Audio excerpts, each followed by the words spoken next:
খালকিস সামাওয়াতি ওয়াল আরদ রব্বানা মা খালাকতা হাযা বাতিলা সুবহানাকা ফাকিনা আযাবান وقيل لهم لوان فاتبعوا القوم لواهم وقال لهم ادخلوها داخلين হাদিসের মধ্যে আসছে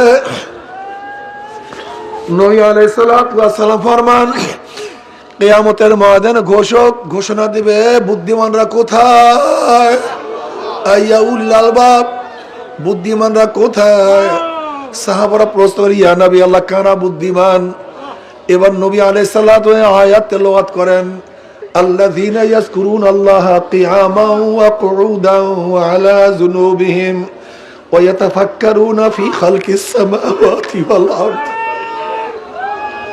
ওয়া ইয়াতাফাক্কারুনা ফি খালকিস সামাওয়াতি ওয়াল আরদ আমার মাওলার ওয়াহদাহু লা শারীকা লাহু ونشهد أن محمدا عبده ورسوله أما بعد فأعوذ بالله من الشيطان الرجيم بسم الله الرحمن الرحيم يا أيها الذين آمنوا صلوا عليه وسلموا تسليما اللهم صل على سيدنا وحبيبنا مولانا محمد صلى الله عليه وعلى آله وأصحابه وبارك وسلم بسم الله الرحمن الرحيم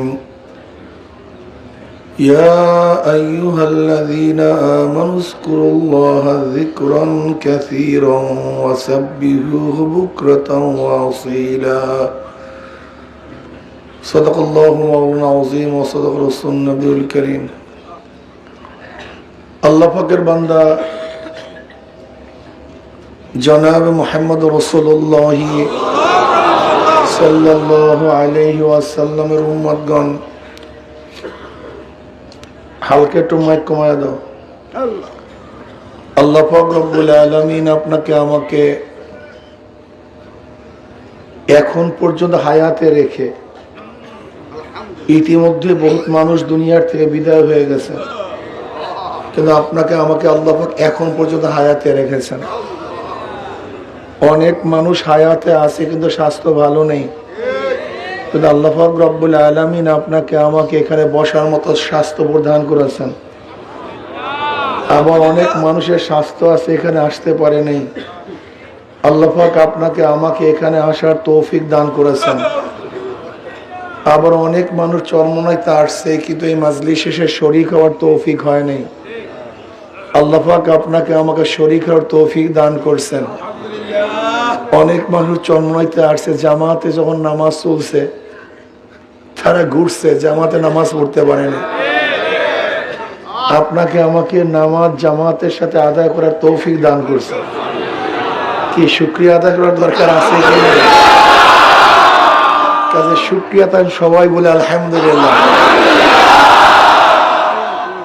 বহুত বড় নেয়ামত এত বিশাল জামাতে নামাজ আদায় করা আমি মনে করি আর কোনো কিছু প্রাপ্তি হই অথবা নাই হই কমপক্ষে চরমনে আসার পরে যারা এই নিয়াত করেছেন যে আমি প্রতিদিন জামাতে নামাজ আদায় করব তাকবীর উলার সাথে আদায় করব কি কথা ঠিক না বেহুদা সময় নষ্ট করব না এরকম যদি কেউ নিয়াত করে এই 3-4 দিন কাটাতে পারেন তারপর দেখা যায় কিছুটা হইলেও কামাই করা যাবে কথা ঠিক না হাদিসের মধ্যে আসছে যে ব্যক্তি ফজরের নামাজ জামাতের সাথে আদায় করে ভাই মাইক আর একটু কমায় দাও হালকা যে ব্যক্তি ফজরের নামাজ জামাতের সাথে আদায় করে অর্ধরাত্র ইবাদত করার সওয়াব আল্লাহ পাক তার আমলনামায় লিখে দেন। যে ব্যক্তি এশারের নামাজ জামাতের সাথে আদায় করে, বাকি অর্ধরাত্র ইবাদত করার সওয়াব আল্লাহ পাক তার আমলনামায় লিখে দেন। একা একা নামাজের তুলনায় জামাতের সাথে নামাজ আদায় করলে এক রওয়ায়াতের মধ্যে আসছে 25 গুণ সওয়াব বেশি হয়, অন্য রওয়ায়াতের মধ্যে আসছে 27 গুণ। একই নামাজ কেন 25 কেন 27, এটি হলো আসল মাসালা। নবী মুহাম্মদ সাল্লাল্লাহু আলাইহি ওয়াসাল্লামের প্রত্যেকটা উম্মতের প্রত্যেকটা নেককে, একটা নেককে 10-এর দ্বারা গুণ করা হয়। নেক করবেন একটা হবে 10, 10কে 100, 100 থেকে 700। যালিকা ফাদলুল্লাহি ইউতিহি মান ইয়াশা। আল্লাহ পাক যাকে বেশি দিবেন, কত দিবেন, এইটি হলো মূল প্রশ্ন। ঘটনা কি, কার নেক বাড়বে কার নেক বাড়বে না, এইটা যদি একবার বুঝে আসে তাহলে আমরা কামিয়াব হয়ে যাব। একই নামাজ পড়লাম, একই রুকু করলাম, একই সাজদা করলাম, একই কিয়াম, একই কিরাত, একই তাসবিহাত, সবই তো এক, কিন্তু কারো নেক এত বেশি, কারো নেক এত কম হওয়ার কারণটা কি? দেখেন, একই বীজ, একই সার, একই সব, একই চারা। আচ্ছা বলেন তো, সব জায়গা কি ফসল একই হয়? কেন বলেন তো? ফসলের মধ্যে তারতম্য হওয়ার কারণটা কি? জমি। আগেই খালি নিয়ামত নিয়ামত, আগে বুঝেন, যেই জমি ভালো বলেন, যেই জমিন মধ্যম, যেই জমিন অদম, বীজ এক, চারা এক, সবই এক, কিন্তু জমিনের মানের কারণে ফসলের মান বাড়িয়া যায়। একই খাদ্য, এক গরুকে খাওয়ান, দুধ দেয় 3 কেজি, একই খাদ্য আর এক গরুকে খাওয়ান, দুধ দেয় 20 কেজি। ওই একই খাদ্য আর এক গরুকে খাওয়ান, দুধ দেয় 40 কেজি। খাদ্যের মধ্যে তো ব্যবধান নাই, এটা দুধ বাড়ার মধ্যে কমার মধ্যে গুণ কার? আগে আল্লাহ বলে দেয়, আল্লাহ তো দিয়েই দিয়েছে মূল। কার ব্যবধান? গাভীর ব্যবধান। যেই গাভীর মান ভালো, অল্প খাদ্যের দুধ ভালো। যেই গাভীর মান খারাপ, একই খাদ্যে বেশি খাদ্যে দুধের মান খারাপ। তাহলে দেখা গেল খাদ্য অল্প, গাভীর কারণে দুধ বেশি। একই বীজ, জমিনের কারণে ফল বেশি। একই ইবাদত, কলবের কারণে মান বেশি। ইবাদত তো একটাই, জিসমের কারণে মান বাড়ে নাই। এই বাহ্যিক শরীরের কারণে মান বাড়ে নাই। এই বাহ্যিক রুকু সাজদার কারণে মান বাড়ে নাই। মান বাড়ছে, জোরে বলেন, কলবের মানের কারণে। যার কলবের মান যত ভালো, অল্প ইবাদত তার নেক তত ভালো। নবী আলাইহিস সালাতু ওয়াস সালাম আম্মা জান আয়েশাকে বলতেছে, আয়েশা তুমি কি জানো ওই আকাশের তারকা পরিমাণ নেক কার আছে? আম্মা জানের খেয়াল আব্বুর কথাই বলবে, আবু বকর সিদ্দিক রাদিয়াল্লাহু তাআলা আনহুর কথাই বলবে। নবী আলাইহিস সালাতু বললেন, এই পরিমাণের নেক ও ওমরের আছে, ওমরের এই পরিমাণের নেক আছে। আম্মা জান চিন্তা করলে, একটা নেকের দিক থেকে কি ওমর আব্বুর চেয়েও কি অগ্রগামী হয়ে গেল কিনা, আল্লাহই ভালো জানে। এবার নবী আলাইহিস সালাতু ওয়াসাল্লাম বললেন, দেখো আয়েশা, আবু বকর এক রাত্রের নেক এই গোটা তারকার চেয়ে অনেক বেশি।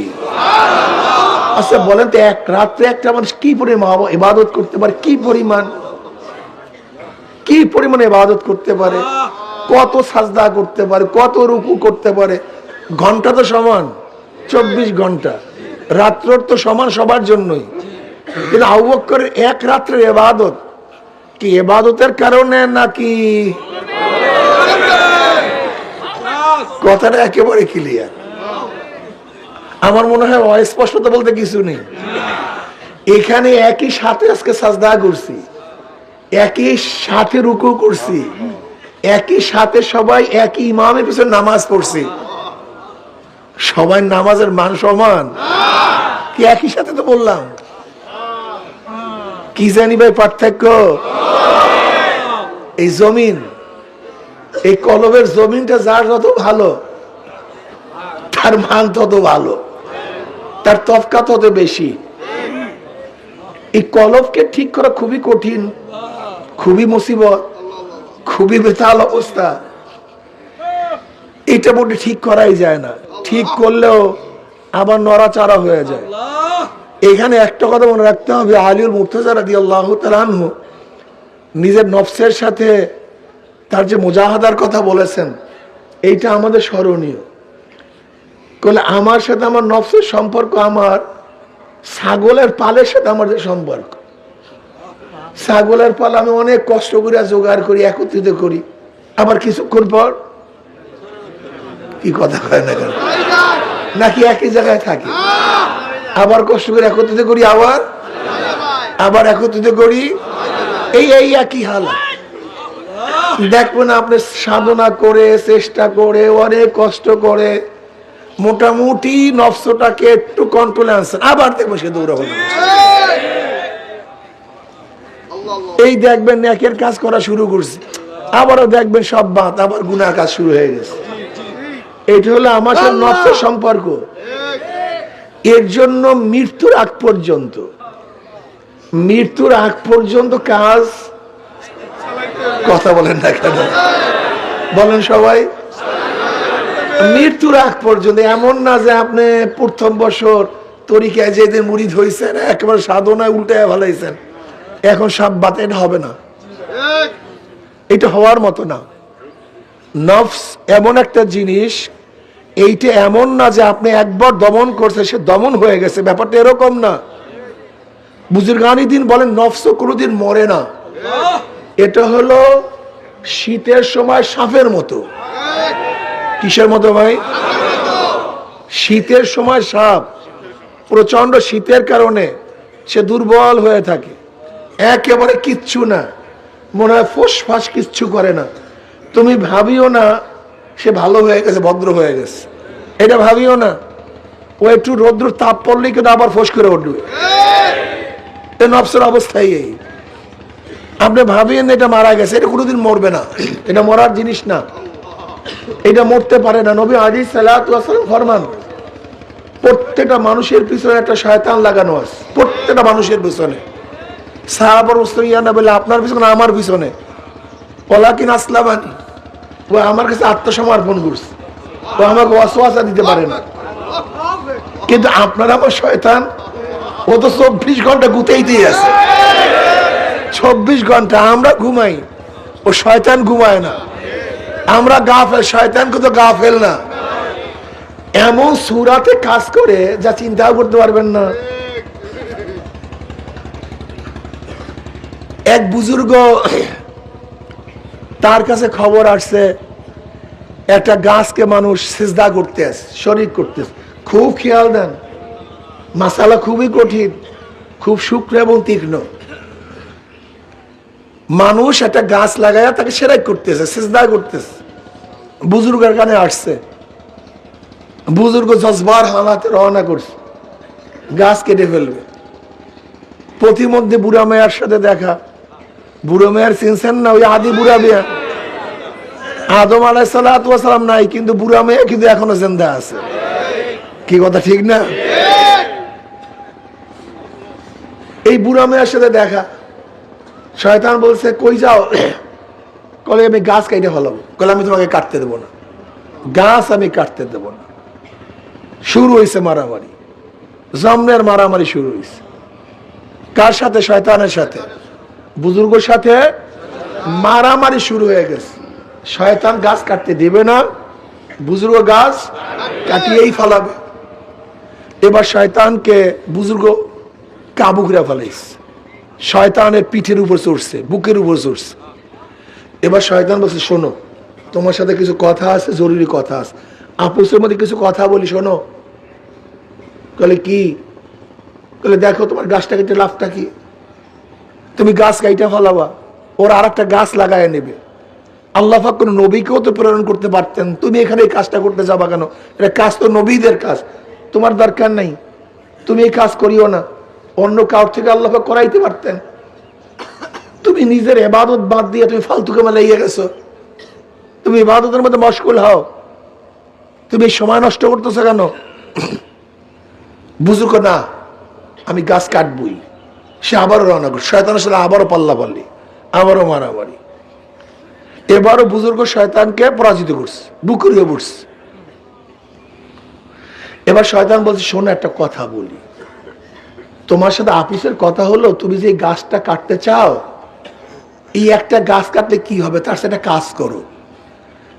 আমি তোমাকে প্রতিদিন 3টা স্বর্ণ মুদ্রা দেব, 3টা স্বর্ণ মুদ্রা প্রতিদিন তোমার মাথার কাছে রাখবো। তুমি দরিদ্র মানুষ, ইবাদতের মধ্যে মশগুল থাকবা, সারা রাত্র ইবাদত করবা, সারাদিন রোজা রাখবা, ইফতারি করবা, গরিবদেরকে খাওয়াবা, দান করবা, সদকা করবা। সদকার এই ফজিলাত, ওই ফজিলাত।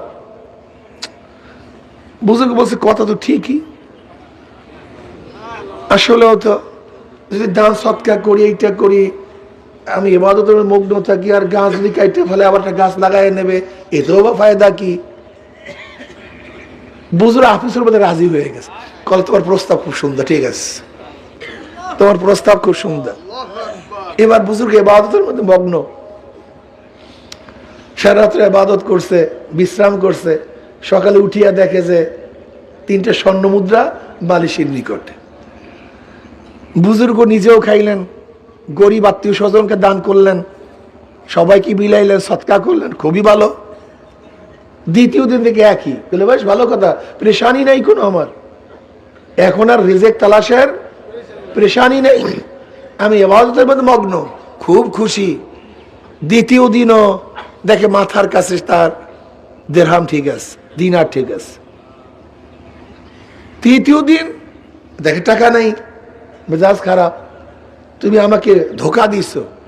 এবার আবারও রওনা করছে গাছ কাটার জন্য। প্রতিমধ্যে ইবলিসের সাথে দেখা, কি কোথায় যাও? বলে গাছ কাটবো। বলে কাটতে দেবো না। বলে না আমি কাটবই না, কাটতে দেবো না। শুরু হয়েছে মারামারি। মারামারির পরে এবার ইবলিস বুজুর্গকে পরাজিত করছে। এবার বুজুর্গর বুকের উপরে ইবলিস বসছে। এবার বুজুর্গ বলছে, ঘটনা কি? প্রথম 2 বার আমি তোমাকে পরাজিত করছি, আর এইবার তুমি আমাকে পরাজিত করলা কিভাবে? দেখো, প্রথম তোমার জজবা ছিল মাওলার জন্য, আর এবার জজবা হলো অর্থের জন্য। মাওলার জন্য যে জজবা সহকারে চলে, গোটা দুনিয়া কাউকে রাখতে পারে না, কেউ তার সাথে পারে না। আর যখন দুনিয়ার লোভ চলে আসে, তখন সেও কাউর সাথে পারে না। হুব্বুদ দুনিয়া রাসুকুল্লি খতিয়া। এই আমাদেরকে পরাজিত করে কিভাবে? মুসলমান তো পরাজিত হওয়ার জাতি না, এই জাতিকে কেউ কোনোদিন পরাজিত করতে পারে নাই। খালিদ বিন ওয়ালিদ রাদিয়াল্লাহু তাআলা আনহু হেরাক্কালের ভাইয়ের সাথে যুদ্ধ করতেছিলেন, কিন্তু কোনো অবস্থাতেই মুসলমানের সাথে কাফেররা পারতেছিল না, কোনো অবস্থাতেই না। প্রতিবার যুদ্ধে যেতে শিকাস্তি হইতেছে, সব ধ্বংস হয়ে যাইতেছে রোম সাম্রাজ্য। এবার হেরাক্কালের ভাই খালিদ বিন ওয়ালিদ রাদিয়াল্লাহু তাআলার ক্ষেত্রের মধ্যে, কাফেলার মধ্যে একজন জাসুস পাঠাইলেন গুপ্তচরগিরি করার জন্য। দেখো তো মুসলমানদের মধ্যে এমন কি ট্রেনিং, এমন কি সৈন্য, এমন কি অস্ত্র, পারতেছি না কেন? দেখো তো 24 ঘন্টা জাসুস, একজন গুপ্তচর, সে কিত্তার মধ্যে, খিমার মধ্যে, যেরকম ধরে নেন এই চরমনাই ময়দানের মধ্যে একজন গুপ্তচর এসে সব কিছু দেখছে, এখানে কাজ কি, কর্ম কি, কৌল কি, ফেল কি, সব কিছু দেখছে। এবার গুপ্তচর 24 ঘন্টা, সে আরব গুপ্তচর ছিল, সহজে মিলতে পারছে মুসলমানদের সাথে। 24 ঘন্টা ঘুরার পরে প্রধান সেনাপতির কাছে রিপোর্ট পেশ করতেছে, আমি যাদের মাঝে গেছি, যাদেরকে দেখছি, তাদের হালাত কি?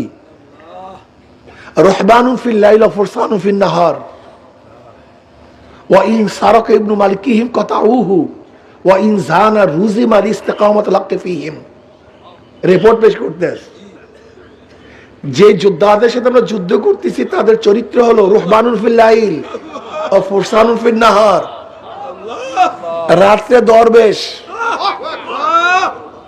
রহবান রাহেব, দরবেশ ভিজা বিলাই, সারা রাত ইবাদতের মগ্ন থাকে, কেউ রুকুর মধ্যে, কেউ সাজদার মধ্যে, কেউ জিকির আজকারের মধ্যে, কেউ কান্নাকাটির মধ্যে, মনে হয় যে কিছু বুঝে না, একেবারে মাওলার সামনে মাথা নত হয়, কান্নাকাটি করে।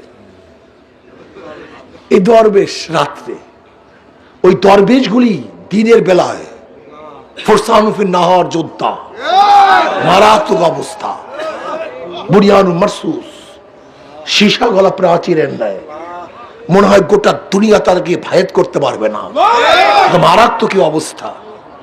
দস্ত দস্ত है दरिया भी नहीं सोरे हमने बहर जुल्मत में दौरा दिया गोरा हमने अलम तरा अन्नल्लाह ज़ल्लल बहरहु व अंज़ल बिल कुफ्फारि बिहादिस ज़लाइली। এমন এক অবস্থা যে এরা কোনো দরিয়াও মানে না, ভূমিও মানে না, পাহাড় পর্বত কিচ্ছু মানে না, তাদের ঘোড়া সব জায়গায় চলে, মাটির উপরেও চলে, সাগরের মধ্যেও চলে। আলাম তারা আন্নাল্লাহ যাল্লালা বাহরাহু ওয়া আনজালা বিল কুফফারি বিহাদিস যালাইলি। এটা সেই জাতি, রহমানুন ফিল লাইল ওয়া ফুরসানুন ফিন নাহার। রাতে দরবেশ কথা কয় না, রাতে দরবেশ। আর কিছু গুণ আছে, যদি তাদের বাদশার সন্তানও চুরি করে হাত কাটে, যদি জেনা করে রোজম লাগায়, শাস্তি দেয়, লিস্তিকামাত লাকি ফীহিম, তাদের মধ্যে হক প্রতিষ্ঠা করার জন্য। আচ্ছা বলেন তো, এখানে তলোয়ারের কোনো কথা আছে? বলেন, উট, এত সংখ্যক উট, এত সংখ্যক ঘোড়া, এত সৈন্য, এতজন বীর, এতজন সিএনসি, এতজন কর্নেল, কিচ্ছু নেই। সব আদর্শের কথা, চরিত্রের কথা, সব নীতির কথা, সব আমলের কথা, চরিত্র তাদের এই, তারা ইবাদতগীর, তারা যোদ্ধা। এবার হেরাক্কেলের ভাই কি জবাব দিলেন? ইন সাদাকতানি লাবাতুল আরদ খায়রুম মিন লিকাই হাউলাই। তুমি যদি আমার কাছে রিপোর্ট সত্যই পেশ করো, তুমি যদি আমার কাছে সত্য রিপোর্ট পেশ করো, আমাদের জন্য মাটির নিচের অংশ ভালো, এই জাতির সাথে গোটা দুনিয়ার কেউ লড়াই করে জিততে পারবে না, গোটা দুনিয়ার কেউ না। কাজে মরার চেয়ে এমনি মরা ভালো, এমনি হারবো, কাজে যুদ্ধ করে লাভটা কি? কি বোঝাতে পারছি? আজকে আমরা হারি কেন? ওই যে এইমাত্র ঘটনা শুনাইছি, কি জানি ভাই, লোভ, পয়সা, পারি না কেন, দেরাম,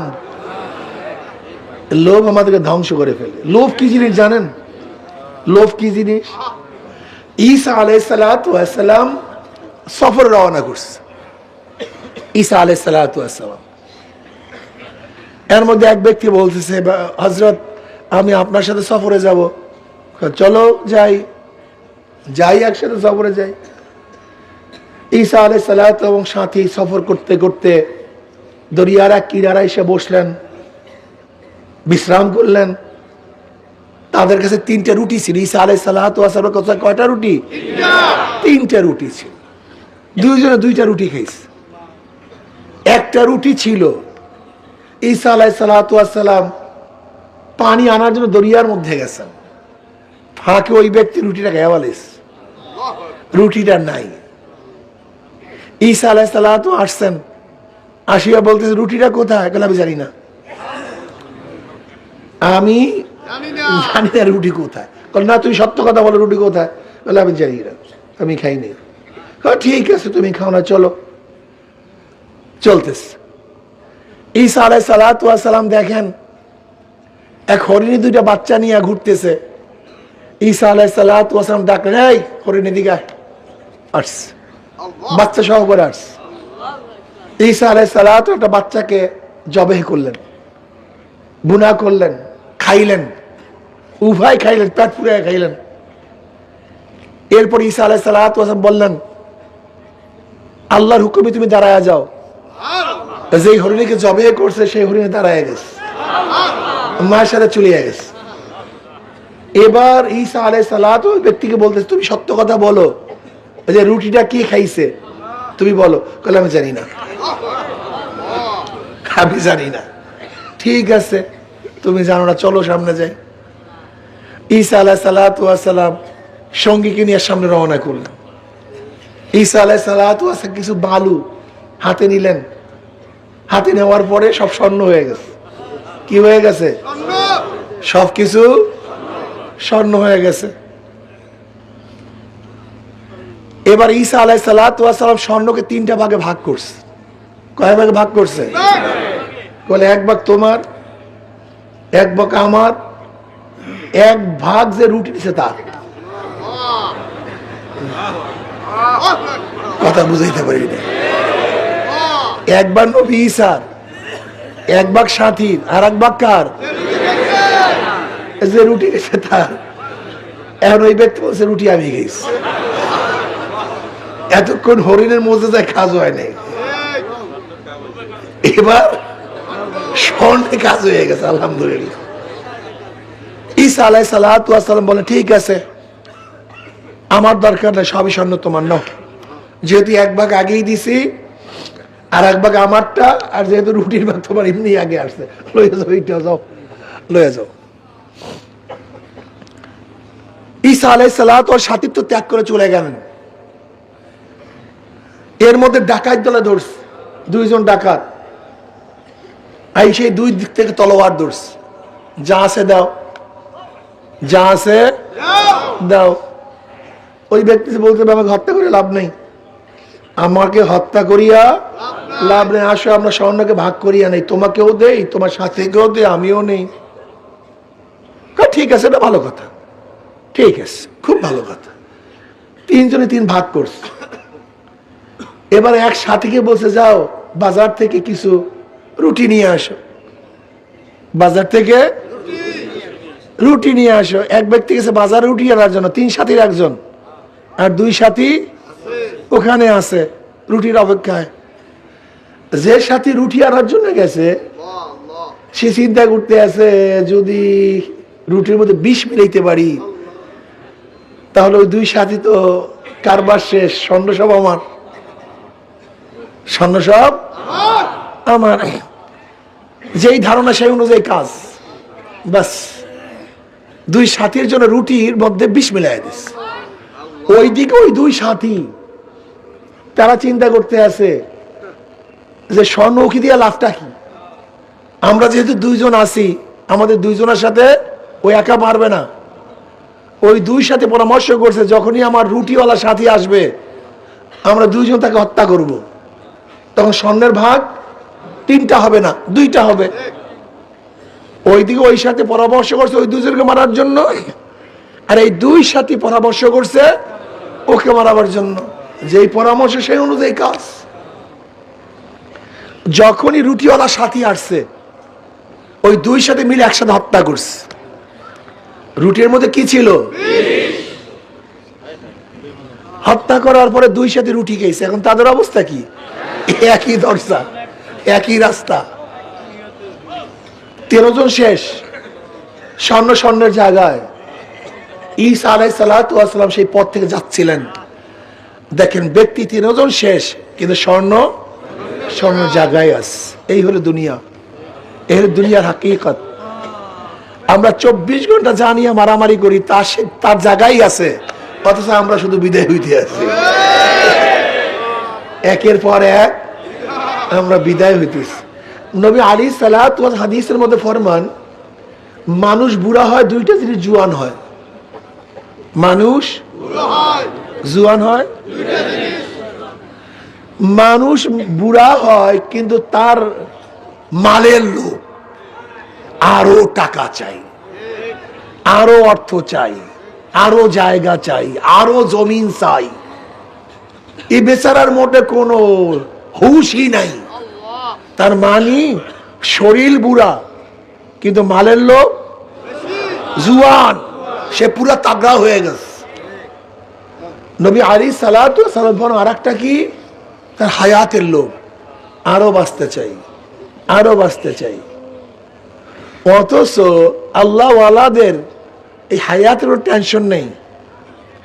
বদরুদ্দোজা চৌধুরী যিনি প্রেসিডেন্ট ছিলেন, বড় ডাক্তার, দাদা জানোর চিকিৎসা করেছেন, আব্বা জানোর চিকিৎসা করেছেন। আব্বা জানো আহমদ যখন অসুস্থ ছিলেন, বদরুদ্দোজা চৌধুরী সাহেব উনি একটা মন্তব্য করছেন যা স্বর্ণাক্ষরে লেখার মতো। উনি বললেন যে হুজুরের 2টা কিডনি ড্যামেজ, উনি জানেন নিশ্চিত মারা যাবেন, কিন্তু ওনার মধ্যে মৃত্যুর কোনো টেনশন নেই। এটা খুব কঠিন মাসালা, অনেক কঠিন মাসালা।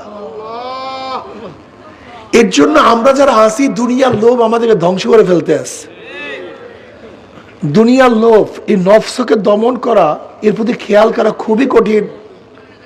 এক বুজুর্গ দেখতেছে এক অত্যাচারী বাদশা, জালেম বাদশার জন্য নৌকা ভরা মটকা, মদের মটকা নিয়ে যাইতেছে, পুরা নৌকার মধ্যে মদের মটকা। বুজুর্গ খোদাদ্রোহী শরিয়াতের খেলাফ দেখা সহ্য করতে পারে নাই, ধাম ধাম মটকা ভাঙ্গা শুরু করছে, লাঠি নিয়ে ধাম ধাম মটকা ভাঙ্গা শুরু করছে। এত বড় সাহস, এত অত্যাচারী জালেম বাদশার মদের মটকা ভাঙতে পারে, এমন সাহস কার? বুজুর্গ নির্বিঘ্নে সব ভাঙ্গে চুরমা, কিন্তু একটা মটকা ভাঙ্গে নাই, একটা মটকা ঠিক আছে ভাঙ্গে নেই। এখন সবাই আশ্চর্য।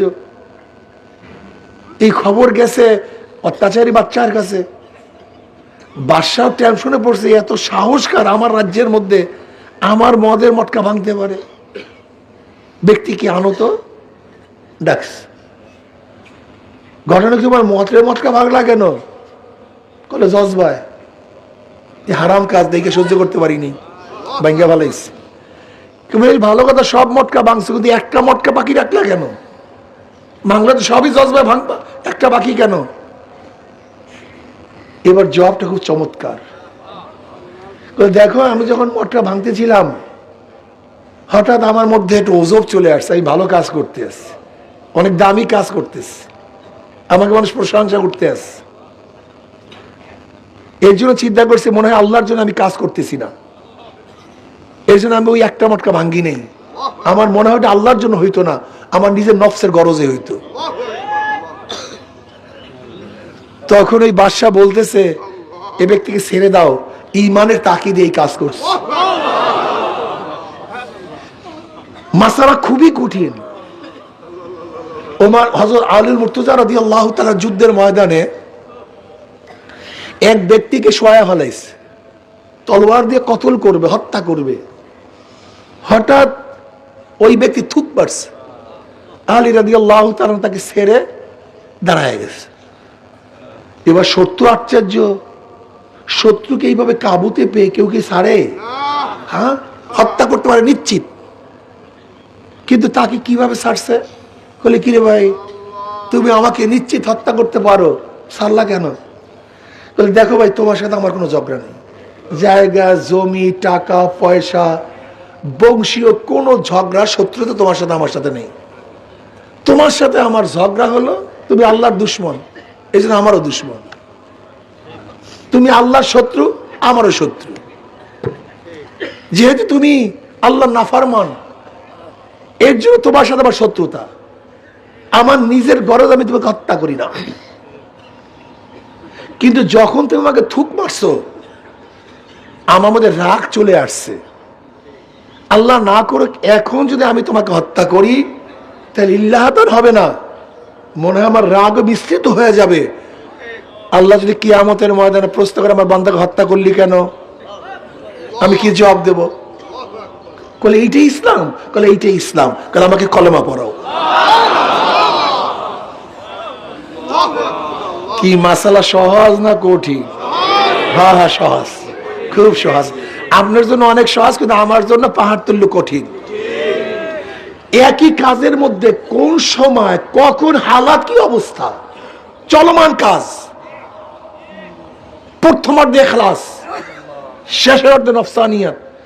মদ ভাঙ্গার প্রথম অর্ধে ইখলাস, শেষের অর্ধে ওমর ইবনে খাত্তাব রাদিয়াল্লাহু আনহু, প্রথম অর্ধে ইখলাস, শেষের অর্ধে। এটা তুমি আমি বুঝি, এই টেনশনই তোমার মধ্যে আমার মধ্যে নেই। একই কাজ চলমান। মান আরাফা নাফসা ফাকাদ আরাফা রাব্বাহ। নফসকে যারা খুব কঠিন, এইটাকে যে চিনতে পারছে সে মাওলাকে চিনতে পারছে। এটা খুব কঠিন মাসালা। দেখবেন আমরা কাজ করতেছি, প্রথম তো জজবা ছিল, কিন্তু পরবর্তীতে জজবা বাদ দিয়া এখন কি আসছে, ক্ষমতা আসছে। এখন কি আসছে, পদের মহব্বত আসছে। এ কখন যে চলে আসছে নিজেও জানি না। কি মাসালা কঠিন না সহজ? এইটাকে দমন করা, কন্ট্রোল করা অনেক কঠিন মাসালা। এই কঠিন মাসালার জন্য আগেকার জমানার এক একজন পীরের দরবারে, শায়েখের দরবারে সাধনা করতেন 30 বছর, আজীবনও কেউ করতেন। মাওলাকে চাই। আর তুমি আমি 3 দিন সাধনা করতে চাই না। এই যে দেখবেন আসছেন মাহফিলে, শেষের দিন মোনাজাত দিয়া, তরিকার সবক নিয়া বিদায় হবেন, এতটুকু ধৈর্য পর্যন্ত না। এই যে দৌড়ে শুরু হবে, আল্লাহ রে ছুটি দিছে আপনাকে? হ্যাঁ, ছুটি রেখে যান কিভাবে? আপনার দর্শের ছুটি হয় নাই, ছুটির আগে ছাত্র বের হয় কিভাবে? তার মানে আপনি ভর্তি হন না, এখন পর্যন্ত আপনি ভর্তি হন নাই, আপনার সমস্যা আছে। এটা তো ক্লাস। আগেই বলছি একটা স্থায়ী মাদ্রাসা, ব্রাহ্মণ মাদ্রাসা। এটা তো মাদ্রাসা, তো এখানে ভর্তি হয়েছেন, ওস্তাদরা পড়াইতেছে, আমরা কি করি এখন এই বৈশা? হ্যাঁ, দেখেন গলার অবস্থা এরকম। এরপর আপনাকে এরকম বলতেছি, কারণটা কি? এখানে আসছি কিছু শিক্ষার জন্য। ওস্তাদগণ পড়াইতেছে, রীতিমতো বয়ান চলতেছে, এটা ক্লাস চলতেছে, আপনাকে ছুটি রাখে আমরা যান কিভাবে? হ্যাঁ, দেখেন আপনাদের সাথে আমাদের নিসবত রুহানি নিসবত, এটা দেখা যায় না। এই নিসবতটা কত কঠিন জানেন? একটা উদাহরণ দিলে বুঝতে পারবেন। যদি শায়েখ মুরিদকে বলে, তুই আমার মুরিদ না, তুই আমার মুরিদ না, তুই এখান থেকে ভাগ, তোকে চোখে দেখতে পারি না, তুই আমার কাছে আসবি না, আমার সামনে পড়বি না। যদি 1 কোটি বার 1000 বারও যদি শায়েখ মুরিদকে বলে তুই আমার মুরিদ না, এতে নিসবত কাটা যায় না, এতে নিসবত। কিন্তু আল্লাহ না করুক, যদি মুরিদ জীবনে কোনো একবারও মন্তব্য করে তুমি আমার পীর না, কারবার শেষ, তোমার কথা মানি না, তোমাকে ভালো লাগে না, কারবার শেষ। কারণ নিসবতটা হলো এত নূরের, এত সূক্ষ্ম, এত তীক্ষ্ণ, যেইটা ভাঙ্গার মতো ক্ষমতা দুনিয়ার কেউ রাখে না। আমার এত শুকনো, হালকা বাড়ি দিলেই কারবার শেষ, একটা হালকা সব শেষ। এই নিসবত তো নূরের নিসবত, নূরের বন্ধন, নূরের সম্পর্ক, এটা বাহ্যিক কোনো সম্পর্ক না। মুরিদ মানি কি? মুরিদ কাকে বলা হয়? বায়াত মানি কি? বায়াত কাকে বলা হয়? বিক্রি করে দেয়া। যখন যে যাকে বিক্রি করে তার কোনো এখতিয়ার থাকে না, যার কাছে বিক্রি করছে তার এখতিয়ার, তার ইচ্ছা অনুযায়ী তাকে চলতে হবে। এইভাবে যে চলে তার নাম মুরিদ, তার নাম বায়াত। আর যে নিজের সলমানা নিজের মতো চলে, এর নাম বায়াত না, তো এটা ফাইজলামি, এর দ্বারা কাজ হয় না। দেখেন আজকে আমাদের মধ্যে কাজ না হওয়ার কারণটা কি? আমরা নিজের আকল, নিজের বুদ্ধি চালাই, আর সাহায্য করে বুদ্ধি চালাই। এই 2 বুদ্ধিতে কাজ হবে না। বুদ্ধি চালাই যাবে একটা, যতক্ষণ শরীয়তের খেলাফ কোনো হুকুম না আসবে ততক্ষণ যা হোক চলতে হবে। এর নাম মুরিদ। আমরা এখানে আসছি কেন? একমাত্র মাওলাকে পাওয়ার জন্য, মাওলার রেজামন্দির জন্য, কথা ঠিক না?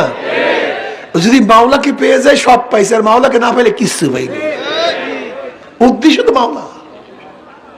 এর জন্য মাওলার পিছনে লাগতে হবে, মাওলাকে ধরতে হবে, সাধনা করতে হবে। এই সাধনার মধ্যেই একটা হলো জিকির আজকার। এই যে চরমনায় ময়দানে আসছেন, সাধনা, কত সুন্দর বিছানা। অনেকের চিনি বিল্ডিং ভালো, এসির মধ্যে থাকে, কিন্তু এখানে মাটির মধ্যে থাকে। কি কথা ঠিক না? এটা কেমন যেন সেই সাহাবাদের কিছু নমুনা, সাহাবাদের নমুনা। এক সাহাবী বহুত বড় লোক ছিল, বড় লোকের সন্তান। তার বাবা তাকে জামা পরাইতেন, ওই সময় 200 দিরহামের জামা পরাইতেন। তো বুঝেন কি শান শওকতের অবস্থা। প্রথম অবস্থায় ইসলাম গ্রহণ করছে, ইসলাম গ্রহণ করছে, হিজরাত করছে, আবুসিনী হিজরাত করছে, সেখান থেকে আর মদিনা হিজরাত করছে। কিন্তু এখন আর সেই শান শওকতের জামা নেই, ভালো কাপড় নেই, মাত্র একটা কাপড়। নবী আলাইহিস সালাতু ওয়াস সালাম দরবার থেকে হাঁটে, নবী দেখেন যার শরীরের মধ্যে দামি পোশাক ছিল, আজকে শুধু একটা পোশাক নিয়ে এসে হাঁটতেছে, একটা চাদর গায়ে দিয়ে হাঁটতেছে। সাহাবী শহীদ হয়ে গেলেন, সাহাবী শহীদ হয়ে গেলেন। তাকে কাপন পরাবে, পরিপূর্ণ কাপন নাই। যদি মাথার দিকে ঢাকে পাও বের হয়ে যায়, পাওয়ার দিকে ঢাকলে মাথা বের হয়ে যায়। নবী আলাইহিস সালাতু ওয়াস সালাম বললেন যে তার মাথার দিকে ঢেকে দাও এবং ইস্কির ঘাস দিয়ে তার পায়ের অংশটুকু ঢেকে দাও। যে সাহাবী এত বড় লোক ছিল, কিন্তু ইসলাম গ্রহণ করার পরে কাপড়ের কাপড়ও পরিপূর্ণ নেই। এর নাম সাধনা, এর নাম চেষ্টা, এর নাম চেষ্টা। এইমাত্র সাহাবীর ঘটনা শুনাইছি, খুবই সহজ, শুনছেন সহজে, আমল করার অবস্থাকে বলেন তো অনেক কঠিন, অনেক কঠিন। আয় খোদা মুঝসে মুঝকো দূর কর, আয় খোদা মুঝসে মুঝকো দূর কর, তাকে দেখো মুঝমে তুঝকো এক নজর। তুমি আমাকে দেখো, আমার মধ্যে তোমাকে দেখো। এটা নিজেকে নিজের থেকে দূর না করলে হবে না। আমি কিছু না, আমি এক কাতরা নাপাক পানি ছাড়া অন্য কিছু না। হাল আতা আলাল ইনসানি হিনুম মিনাদ দাহরি লাম ইয়াকুন শাইয়্যাম মাযকুরা, ইন্না খলাকনাল ইনসানা মিন নুতফাতিন আমশাজিন নাবতালিহি ফাজআলনাহু সামিয়াম বাসীরা।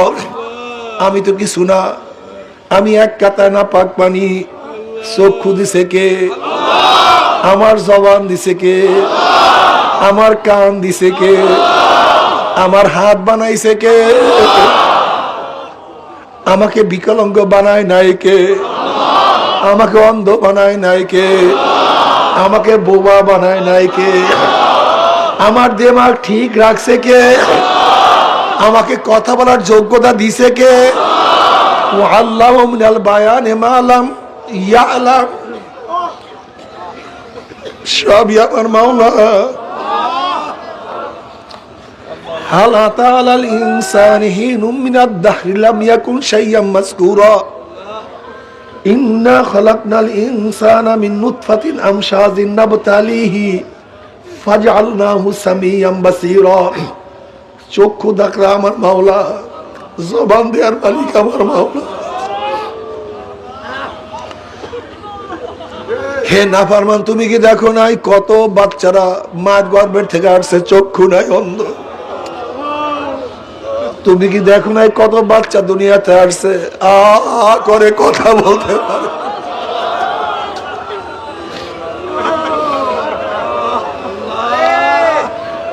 তুমি কি দেখো নাই কত বাচ্চা আসছে এরকম বেকাইয়া বাকাইয়া হাঁটে হাঁটতে পারে না?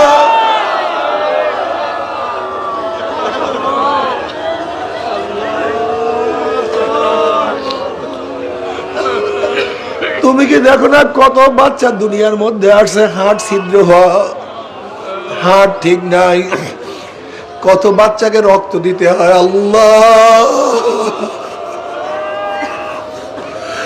আয় খোদা করবা সওয়াব এহসা বরেসা কর নাই, আয় খোদা করবা সওয়াব এহসা বরেসা কর নাই।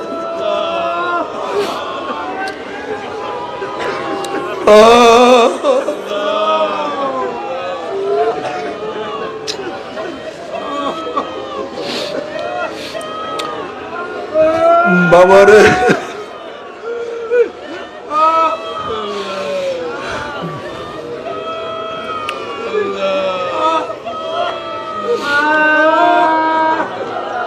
নবী আলাইহিস সালাতু ওয়াস সালাম ফরমান وعن أبي هريرة رضي الله عنه قال قال رسول الله صلى الله عليه وسلم ينادي منادي يوم القيامة أين أولو الألباب قال رسول الله صلى الله عليه وسلم قالوا صحابة بوستق أي أولي الألباب تريد قال رسول الله صلى الله عليه وسلم الذين يذكرون الله قياما وقعودا وعلى جنوبهم ويتفكرون في خلق السماوات والأرض ربنا ما خلقت هذا باطلا سبحانك وقنا عذاب النار وقيل لهم لواء فاتبعوا القوم لواءهم وقال لهم ادخلوها داخلين হাদিসের মধ্যে আসছে নবী আলাইহিস সালাতু ওয়াস সালাম ফরমান কিয়ামতের ময়দানে ঘোষণা দিবে বুদ্ধিমানরা কোথায়, আইয়া উলিল আলবাব বুদ্ধিমানরা কোথায়। সাহাবারা প্রশ্ন করে ইয়া নবী আল্লাহ কারা বুদ্ধিমান। এবার নবী আলাইহিস সালাতু আয়াত তেলাওয়াত করেন আল্লাযীনা ইয়াযকুরুনা আল্লাহা কিয়ামান ওয়া কুউদান ওয়া আলা যুনুবিহিম ওয়া ইয়াতাফাক্কারুনা ফি খালকিস সামাওয়াতি ওয়াল আরদ ওয়া ইয়াতাফাক্কারুনা ফি খালকিস সামাওয়াতি ওয়াল আরদ। আমার মাওলার সৃষ্টি, আমার মাওলার আসমান, আমার মাওলার জমিন, আমার মাওলার চন্দ্র, আমার মাওলার সূর্য। ওয়াফি আনফুসিকুম আফালা তুবসিরুন। আমার মাওলা বলে আমি তো তোর মধ্যে আছি, তুই কেন দেখো না? আমার মাওলা আমাকে কেমনে সৃষ্টি করছে, কিভাবে আমার মাওলা বানাইছে।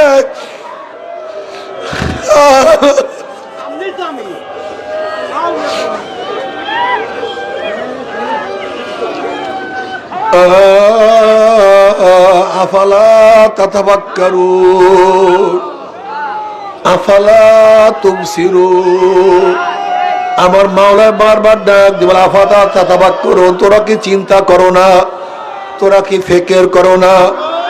আফালা তুবসিরুন, তোরা কি দেখো না তোর ভাই নামাজ পড়ে না, তুই কিভাবে নামাজ পড়ো, তুই কি দেখো না তোর বাবা মাওলাকে সেজদা দেয় না, তুই কিভাবে আমাকে সেজদা দাও, তুই কি দেখো না,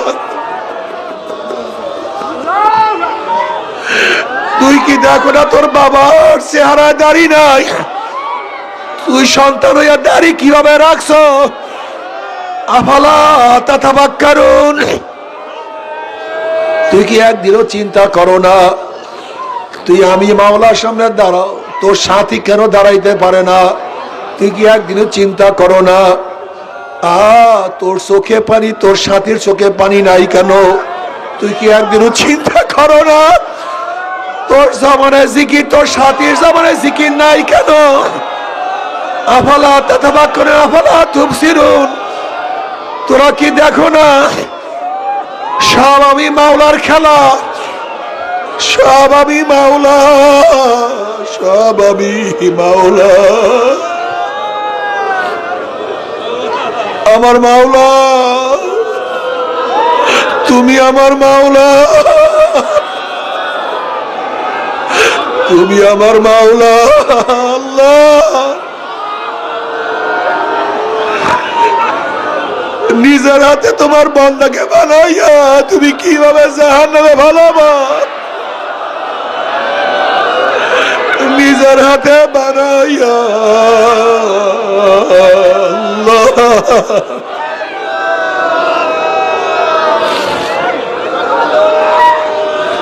الذين يذكرون الله قياما وقعودا وعلى جنوبهم বুদ্ধিমান কারা যারা দাঁড়ানো অবস্থায় আমার মাওলাকে ডাকে আল্লাহ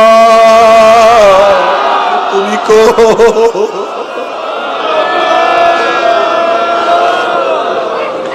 আবার বসা অবস্থায় আমার মাওলাকে ডাকলে আল্লাহ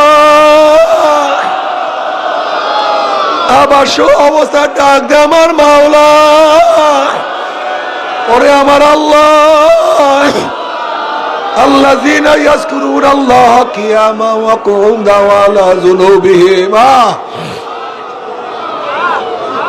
তারা সব সময় আমার মাওলাকে ডাকতে থাকে আল্লাহ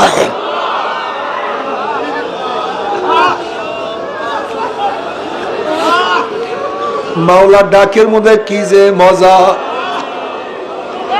মাওলার ডাকের মধ্যে কি যে মজা আল্লাহ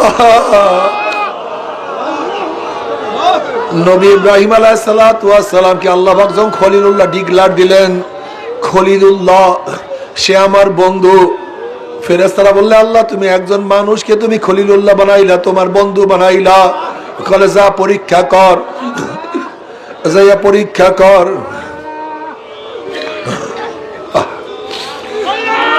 এক ফেরেশতা মানুষের সূরত ধরিয়া আল্লাহর বন্ধু আল্লাহর পাগলের সামনে বলে আল্লাহু কারীম আল্লাহু কারীম আমার মাওলা কত দয়ালু আমার মাওলা কত মেহেরবান আমার মাওলা কত কারীম আল্লাহু কারীম যখনই মাশুকের তারিফ মাশুকের প্রশংসা শুনছে ইশকের মধ্যে জোশ মারছে মহব্বতের মধ্যে জোশ মারছে গেলে ভাই তুমি কে এটা আমার মাশুকের নাম আর একবার বলো আর একটা বার ডাক দাও না আমার কাছে খুবই ভালো লাগে একটু ডাকো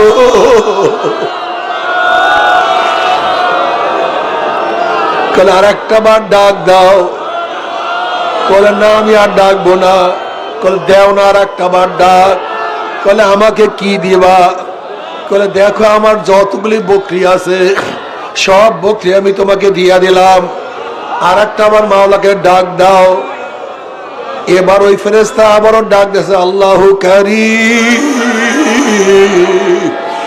মান আহাব্বা শাইআন আকসারা যিকরাহু যে যাকে মোহাব্বত করে তার স্মরণও বেশি করে তার মধ্যে মোহাব্বত আরো জোশ মারছে আবারও জোশ মারছে কলে আর একটা বার ডাক দাও বলে আমাকে কি দিবা বলে দেখো আমার যা বকরি আছে সব দিয়া দিলাম এবার আমার যত গরু আছে সব তোমার আর একটা বার ডাক দাও আবারও যখন ডাক মারছে আরো পাগল পাগল হয়ে গেছে বলে আর একটা বার তুমি আমার মাওলাকে ডাক দাও বলে কি দিবা বলে আমার যত উট আছে সব তোমাকে দিয়া দিলাম আমার মাওলাকে আবারও ডাক দাও এবার ফেরেশতা আবারও ডাক মারছে মোহাব্বতের মধ্যে আবারও জোশ মারছে যেরকম দেখবেন বাচ্চা যখন ওয়া ওয়া ওয়া ওয়া শুরু করে বাচ্চা ওয়া ওয়া ওয়া ওয়া ওয়া ওয়া করে ওদিকে মায়ের মোহাব্বতে জোশ মারা শুরু করিয়া দেয় বাচ্চা ওয়া ওয়া করে বাচ্চা ওয়া ওয়া করে মায়ের মোহাব্বতের মধ্যে জোশ মারা শুরু করিয়া দেয় ইব্রাহিম নবী আলাইহিস সালাতু ওয়াস সালাম মোহাব্বতের মধ্যে জোশ মারা শুরু করিয়া দিছে এবার বলে তুমি আমাকে কি দিবা এবার ইব্রাহিম আলাইহিস সালাতু ওয়াস সালাম বলে দেখো আমার যাহা কিছু সবই তোমাকে দিয়া দিলাম তোমার গরু ছাগল পালার জন্য রাখালের প্রয়োজন আমি জীবনভর তোমার রাখাল হইয়া যাব তোমার রাখালই করব জীবনভর তোমার গোলামি করব আর একবার মাওলাকে ডাকো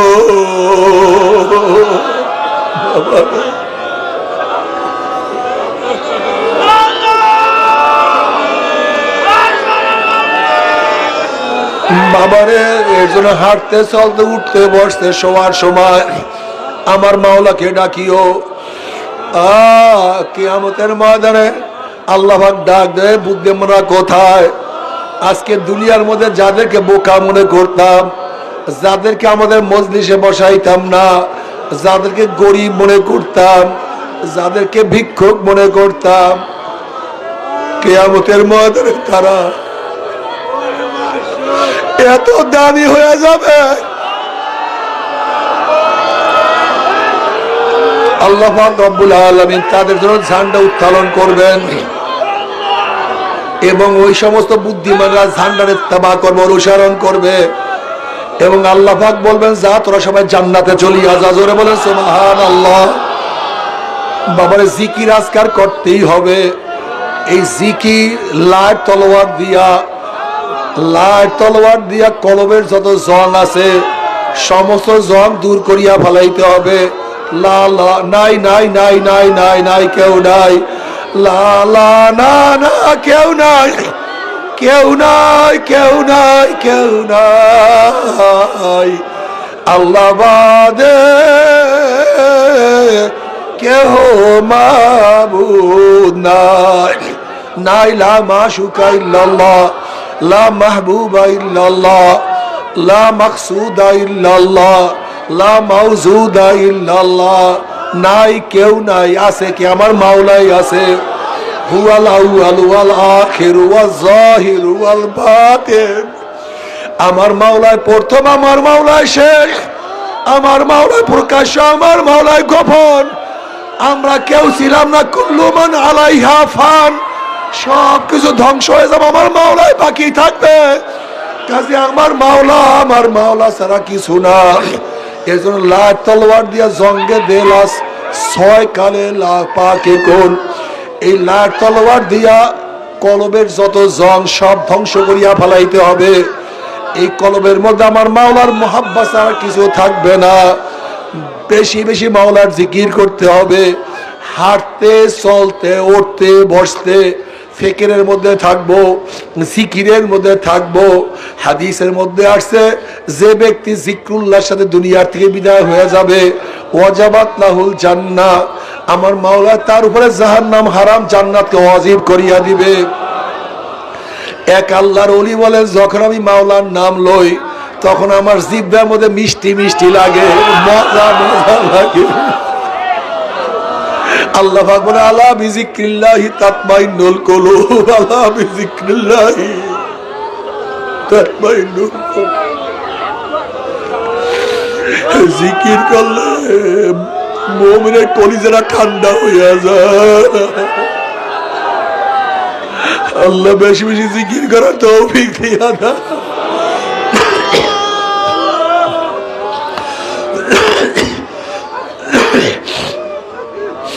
এর জন্য বেশি বেশি জিকির করবো। না কেউ নাই, আল্লাহ বাদে কেহ মাবুদ নাই, লা ইলাহা ইল্লাল্লাহ।